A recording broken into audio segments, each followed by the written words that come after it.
ಶೃಂಗೇರಿ ವಿಧಾನಸಭಾ ಕ್ಷೇತ್ರದ ಅಂಚೆ ಮತಗಳ ಮರು ಎಣಿಕೆ ಆರಂಭ ಆಗಿದೆ. ಚಿಕ್ಕಮಗಳೂರಿನ ಐಜಿಎಸ್ಟಿ ಕಾಲೇಜಿನಲ್ಲಿ ಅಂಚೆ ಮತ ಮರು ಎಣಿಕೆ ನಡೀತಾ ಇರುವಂತದ್ದು. ಶೃಂಗೇರಿ ವಿಧಾನಸಭಾ ಕ್ಷೇತ್ರದ ಅಂಚೆ ಮತಗಳ ಮರು ಎಣಿಕೆ ಆರಂಭ ಆಗಿದೆ. ಆಲ್ರೆಡಿ ಚಿಕ್ಕಮಗಳೂರಿನ ಐಡಿಎಸ್ಟಿ ಕಾಲೇಜಿನಲ್ಲಿ ಮರು ಎಣಿಕೆ ನಡೀತಾ ಇದೆ. ಅಭ್ಯರ್ಥಿಗಳ ಸಮ್ಮುಖದಲ್ಲಿ ಸ್ಟ್ರಾಂಗ್ ರೂಮ್ ಅನ್ನ ಓಪನ್ ಮಾಡಿ ಮತ ಎಣಿಕೆ ಆರಂಭ ಆಗಿದೆ. ಶೃಂಗೇರಿ ಕ್ಷೇತ್ರದಲ್ಲಿ 1822 ಅಂಚೆ ಮತಗಳ ಎಣಿಕೆ ಆರಂಭ ಆಗಿರುವಂತದ್ದು. ಮತ ಎಣಿಕೆ ಕೇಂದ್ರದ ಸುತ್ತ 200 ಮೀಟರ್ ವ್ಯಾಪ್ತಿಯಲ್ಲಿ ನಿಷೇಧಾಜ್ಞೆಯನ್ನು ಕೂಡ ನೀಡಲಾಗಿದೆ. ಇವತ್ತು ಬೆಳಗ್ಗೆ 6 ಗಂಟೆಯಿಂದ ಸಂಜೆ 5 ಗಂಟೆವರೆಗೂ ಕೂಡ ನಿಷೇಧಾಜ್ಞೆ ಜಾರಿಯಾಗಿರುವಂತದ್ದು. ಶೃಂಗೇರಿ ವಿಧಾನಸಭಾ ಕ್ಷೇತ್ರದ ಮರು ಎಣಿಕೆ ಚಿಕ್ಕಮಗಳೂರಿನ ಐಡಿಎಸ್ಟಿ ಕಾಲೇಜಿನಲ್ಲಿ ನಡೀತಾ ಇದೆ. ಅಭ್ಯರ್ಥಿಗಳ ಸಮ್ಮುಖದಲ್ಲಿ ಸ್ಟ್ರಾಂಗ್ ರೂಮ್ ಓಪನ್ ಆಗಿರುವಂತದ್ದು.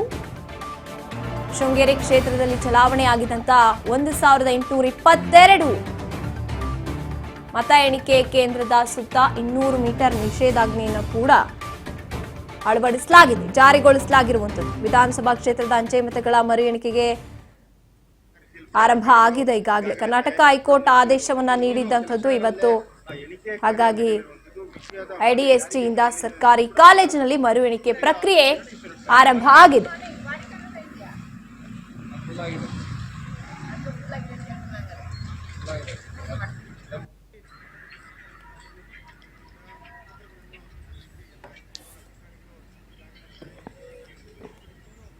ಚಿನ್ನಾಟದಲ್ಲಿರುವಂತಹ ಸ್ಟ್ರಾಂಗ್ ರೂಮ್ ಅಲ್ಲಿಂದ ಮತಪತ್ರಗಳನ್ನು ತರಲಿಕ್ಕೆ ಎಲ್ಲಾ ರೀತಿಯಲ್ಲಿ ಕೂಡ ಅಧಿಕಾರಿಗಳು ಅಂಚೆ ಮತಗಳ ಮರು ಎಣಿಕೆಗೆ ಕೋರ್ಟ್ ಮೊರೆ ಹೋಗಿದ್ದಂತಹ ಕಾರಣಕ್ಕೆ ಜೀವರಾಜ್ ಅವರು ಆರಂಭ ಆಗಿರುವಂತದ್ದು. ಈಗ ಮರು ಎಣಿಕೆ ಇವತ್ತು ನಡೀತಾ ಇದೆ. ಆದೇಶವನ್ನ ಕೂಡ ಇವತ್ತು ಅಂದ್ರೆ ಮೇ 2ನೇ ತಾರೀಕು ನೀಡಿದ್ದಂಥದ್ದು. ಇವತ್ತು ಮತ ಎಣಿಕೆ ಅಂದ್ರೆ ಮರು ಮತ ಎಣಿಕೆ ನಡೀಬೇಕು 1822 ಅಂಚೆ ಮತಗಳ ಎಣಿಕೆ ವಿಚಾರವಾಗಿ ಅಂತ. ಅದೇ ಆದೇಶದಂತೆ ಇವತ್ತು ಈಗಾಗಲೇ ಮತ ಎಣಿಕೆ ಆರಂಭ ಆಗಿದೆ. ಇನ್ನು ಅಭ್ಯರ್ಥಿಗಳ ಒಂದು ಸ್ಟ್ರಾಂಗ್ ರೂಮ್ ಅನ್ನ ಕೂಡ ತಯಾರು ಮಾಡಿ ಮತ ಎಣಿಕೆಯನ್ನ ಐಡಿಎಸ್ಟಿ ಕಾಲೇಜಿನಲ್ಲಿ, ಸರ್ಕಾರಿ ಕಾಲೇಜಿನಲ್ಲಿ ಆರಂಭ ಮಾಡಲಾಗಿದೆ. ಅಭ್ಯರ್ಥಿಗಳು ಕೂಡ ಅಲ್ಲೇ ಇರ್ತಾರೆ. ಮತ ಎಣಿಕೆ ಕೇಂದ್ರದ ಸುತ್ತ 200 ಮೀಟರ್ ವ್ಯಾಪ್ತಿಯಲ್ಲಿ ನಿಷೇಧಾಜ್ಞೆಯನ್ನು ಕೂಡ ಇವತ್ತು ಬೆಳಗ್ಗೆ 6 ಗಂಟೆಯಿಂದ ಸಂಜೆ 5 ಗಂಟೆವರೆಗೂ ಕೂಡ ಜಾರಿಗೊಳಿಸಲಾಗಿದೆ. ನಿಷೇಧಾಜ್ಞೆಯನ್ನ ಅದನ್ನ ಪಾಲನೆ ಮಾಡಬೇಕಾಗುತ್ತೆ ಎಲ್ಲರೂ ಕೂಡ, ಸಾರ್ವಜನಿಕರು ಜೊತೆಗೆ ಯಾರೇ ಅಭ್ಯರ್ಥಿಗಳಾಗಿರ್ಬೋದು, ನಿಷೇಧಾಜ್ಞೆಯನ್ನ ಪಾಲನೆ ಮಾಡಬೇಕಾಗುತ್ತೆ.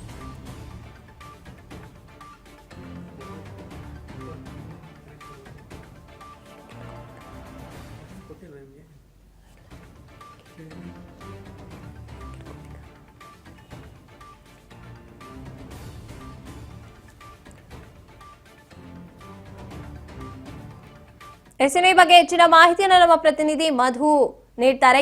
ಮಧು, ಈಗಾಗಲೇ ಆರಂಭ ಆಗಿರುವಂತದ್ದು ಮರು ಎಣಿಕೆ, ಯಾವ ರೀತಿ ನಡೀತಾ ಇದೆ ಎಲ್ಲ ಪ್ರೋಸೆಸ್ ಅಂತ?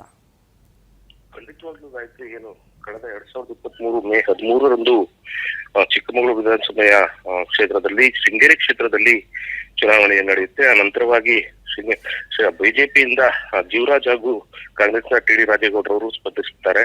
ಅಂದ್ರೆ ಏನು ನಂತರವಾಗಿ ಮತ ಎಣಿಕೆ ದಿನದಂದು ಈಗ ಜೀವರಾಜ್ ಕೂಡ ಆರೋಪವನ್ನ ಮಾಡ್ತಿರುವಂತದ್ದು ಏನಂತಂದ್ರೆ, ಮೊದಲು ಅಂದ್ರೆ 5 ಗಂಟೆಗಳ ಮುಂಚೆ ಏನು ಅಂಚೆ ಪತ್ರಗಳನ್ನ ಅವರು ಎಣಿಕೆ ಮಾಡ್ಬೇಕಾಯ್ತು. 5 ಗಂಟೆಗಳ ನಂತರವಾಗಿ ಅವರು ಇವಿಎಂ ಮತಗಳ ನಂತರವಾಗಿ ಎಣಿಕೆಯನ್ನ ಮಾಡ್ಬೇಕಾಯ್ತು. ಆದ್ರೆ ಮೊದಲೇ ಮಾಡಿರುವಂತದ್ದು. ಆದ್ರೆ ಮೊದಲು ಬಂದಂತ ಸಂದರ್ಭದಲ್ಲಿ 40 ಓಟುಗಳಲ್ಲಿ ನಾನು ಜಯಶಾಲಿಯಾಗಿರ್ತೀನಿ ಅಂತ ಅವರು ಹೇಳ್ತಾರೆ. ನಂತರವಾಗಿ 151 ಮತಗಳ ಅಂತರದಲ್ಲಿ ನೀನು ಟಿ.ಡಿ. ರಾಜೇಗೌಡರು ಗೆದ್ದರು ಅಂತ ಮಾತುಗಳು ಕೇಳ್ಬರ್ತವೆ. ಆ ಹಿನ್ನೆಲೆಯಲ್ಲಿ ಕೂಡ ಅಲ್ಲಿ ಚುನಾವಣಾ ಅಧಿಕಾರಿಗಳಿಗೆ ಕೂಡ ಅವರು ಮನವಿಯನ್ನ ಮಾಡ್ತಾರೆ. ಚುನಾವಣೆ ಅಧಿಕಾರಿಗಳು ಮನವಿಯನ್ನ ತಿರಸ್ಕೃತಗೊಂಡಿರೋದ್ರಿಂದ ಅವರು ಹೈಕೋರ್ಟ್ ಮೆಟ್ಟಿಲನ್ನ ಏರಿ ಈಗ ಏನು 2ನೇ ತಾರೀಕಿಗೆ ಈಗ ಮತ್ತೆ ಅಂಚೆ ಪತ್ರಗಳ ಮರು ಎಣಿಕೆಯನ್ನ ಕಾರ್ಯವನ್ನ ಇಂದು ಈಗ ಪ್ರಾರಂಭ ಮಾಡಿರುವಂತದ್ದು.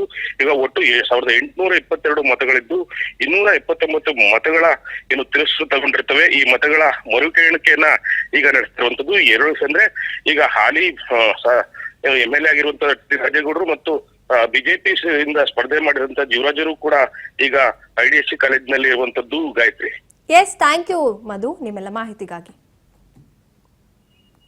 ಎಸ್ 2023ರ ಚುನಾವಣೆ ಕಾಂಗ್ರೆಸ್ನ ಟಿ.ಡಿ. ರಾಜೇಗೌಡ ಅವರು ಬಿಜೆಪಿ ಅಭ್ಯರ್ಥಿ ಜೀವರಾಜ್ ವಿರುದ್ಧ ಕೇವಲ 201 ಮತಗಳ ಅಂತರದಿಂದ ಜಯಗಳಿಸಿದ್ರು. ಇನ್ನು ವಿವಾದ ಉಂಟಾಗಿದ್ದಂಥದ್ದು ಈ ಒಂದು ವಿಚಾರದಲ್ಲಿ, ಹಾಗಾಗಿ ಈಗ ಆರಂಭ ಆಗಿರುವಂಥದ್ದು.